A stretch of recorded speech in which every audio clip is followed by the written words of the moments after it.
Himpitan ekonomi di tengah pandemi COVID-19 menyebabkan sejumlah orang terpaksa mencari pinjaman uang di bank ataupun pinjaman online. Akses yang mudah menjadi daya tarik utama dari pinjol. Pihak yang meminjam tak perlu repot memenuhi persyaratan layaknya mencari pinjaman di bank. Walaupun demikian, praktik pinjol justru sering mendatangkan malapetaka bagi pihak peminjam, apalagi jika terperangkap dalam pinjol tersebut. Pinjol bak lingkaran setan, terutama jika pihak peminjam terperangkap dalam pinjol ilegal dan tak diawasi oleh otoritas jasa keuangan atau OJK. Demi menghindari terjebak dalam lingkaran setan tersebut, berikut daftar pinjol ilegal yang dilarang OJK September tahun 2021 yang harus Anda hindari. Daftar pinjol ilegal ini didapatkan dari data resmi OJK. Berikut adalah daftarnya.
Terkait sanksi hukum yang bisa diterapkan terhadap seseorang yang tidak membayar utang pinjol. Salah satu ancaman yang dilakukan perusahaan jasa pinjol ini dalam penagihan tersebut berupa laporan kepada kepolisian untuk dikenakan sanksi pidana.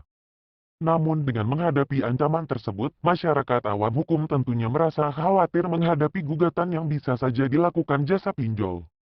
Sering pula dipertanyakan apakah secara yuridis peminjam dapat dikenakan sanksi pidana apabila gagal mengembalikan pinjaman pada perusahaan fintech atau jasa pinjol tersebut.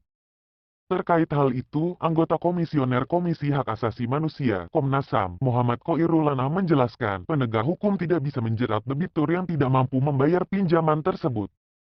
Sebab permasalahan ini termasuk kategori perjanjian utang piutang sehingga bukan ranah pidana melainkan perdata. Dia menegaskan, tidak bisa seseorang dipidana karena tidak mampu membayar pinjaman, sebab ini masuknya ke ranah perdata. Ana menjelaskan ketentuan tersebut telah diatur dalam Undang-Undang Nomor 39 Tahun 1999 tentang HAM. Apabila aparat penegak hukum tetap memberikan sanksi pidana kepada debitur, maka tindakan tersebut merupakan pelanggaran terhadap undang-undang. Adapun hal itu terdapat dalam UU Pasal 19 Ayat 2, yakni tidak seorang pun atas putusan pengadilan boleh dipidana penjara atau kurungan berdasarkan atas alasan ketidakmampuan untuk memenuhi suatu kewajiban dalam perjanjian utang piutang. Lebih lanjut, Ana menilai regulasi fintech yang diatur dalam Peraturan Otoritas Jasa Keuangan (POJK) 77 Tahun 2016 tentang layanan pinjam-meminjam uang berbasis teknologi informasi belum mampu mengatasi persoalan sengketa ini. Sebab isi aturan tersebut tidak terdapat lembaga penyelesaian sengketa di industri fintech sehingga setiap penyelesaian sengketanya dikaitkan dengan ranah pidana. Di sisi lain, ada sanksi yang bisa terjadi kepada peminjam. Beberapa perusahaan pinjol memberikan sanksi berupa pengambilan data pribadi dari handphone peminjam. Selain itu, ada pula penagihan pada kontak pribadi peminjam, hingga ancaman dan tekanan pelecehan seksual pada peminjam. Tentunya hal ini bisa berdampak pada jeleknya reputasi jasa pinjol di mata masyarakat, padahal tidak semua perusahaan jasa pinjol melakukan hal-hal tersebut sebagai sanksi kalau tidak bayar pinjaman online.